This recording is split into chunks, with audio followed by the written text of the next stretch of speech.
Est-ce qu'en déplaçant, si il y parvenait, Donald Trump a déplacé les Gazaouis en Égypte ou en Jordanie, quelque part on déplace le problème de quelques kilomètres sécuritairement pour Israël. C'est-à-dire que les Gazaouis, on sait de quoi ils sont capables, certains en tout cas, contre Israël depuis l'Égypte ou depuis la Jordanie. Moi, je crois que le problème du droit international là-dedans, à l'inverse de ce qu'a dit Amir Madran, il était justement ce que Gaza représentait jusqu'à aujourd'hui.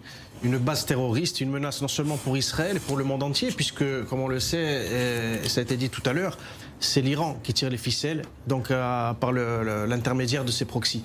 Donc ce qui menace la paix mondiale, le droit international et tout ce qu'on peut mettre en avant, c'était justement le fait que Gaza reste une base terroriste. Le fait de proposer une alternative pour la paix au Moyen-Orient et la stabilité, de déplacer, de proposer une émigration volontaire à cette population, c'est, je pense, qu'il y a de plus audacieux, de plus juste, et ce qui pourra enfin être une solution de ce vieux disque périmé de la solution à deux États, de tout ce qui a échoué jusqu'à aujourd'hui.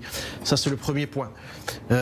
Maintenant, par rapport à ce qui a été dit aussi, la solution, elle est bonne, comme on l'a dit plusieurs fois, David, parce qu'elle met en face les pays arabes face à leurs responsabilités, comme on l'a dit. Parce qu'il ne faut pas oublier, d'un point de vue historique, que les pays arabes sont responsables, notamment des déclenchements des guerres israélo-arabes, de toutes ces personnes qui finalement sont restées avec un statut de réfugié parce que ça a servi au pays arabe de levier de pression et de maintenir Israël dans une situation de guerre permanente, comme on l'a déjà dit. Donc aujourd'hui, finalement, de dire à l'Égypte et à la Jordanie, mais voilà, vous avez une part de responsabilité quand même depuis 1948 avec tout ce qui s'est passé aussi. Aujourd'hui, il faut rendre des comptes, il faut trouver une paix ensemble pour le Moyen-Orient. Donc vous devez apporter, vous aussi, finalement, quelque chose. Et c'est tout à fait normal, il n'y a rien de plus juste que ce que Trump essaie de mettre en avant. Et dernier point, David, important, je crois que c'est l'intérêt aussi des Américains, comme la question que vous avez posée tout à l'heure, par rapport d'un point de vue géostratégique par rapport à d'autres pays.